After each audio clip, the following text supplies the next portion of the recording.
গোসাইতে আহি পালাক দে ও খালী হৈ গৈছিল আপাতো নাই আমাৰ ঘৰত আহি আজিয়ে ঘৰখন পোহৰাব দে কি হ'লে বাপা ওজন চোজন নহয় গৈছে মামাৰে ঘৰত খাবা দিয়া নাই এতিয়ালে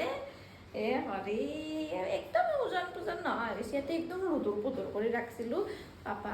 মামাক তাৰ ঘৰত গ'লে খিনে যায় চলি খিনে যায় এ আহি পালাক ৰ বঢ়িয়া আহি পালা কিন্তু কি কবি চলিটো গোটেই একদম কলা হৈ আহিছে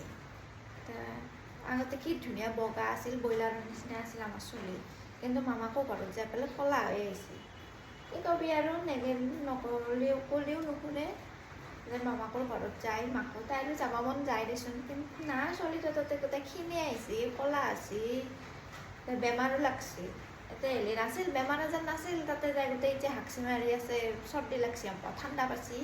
কিবা মাকে আৰু নাজানে নতুন মাক আছে মামাহঁতৰ ঘৰত গ'লে গোটেই একদম ক্ষীণ হৈ কলা হৈ মানে যাবাই দিবা মন নাযায়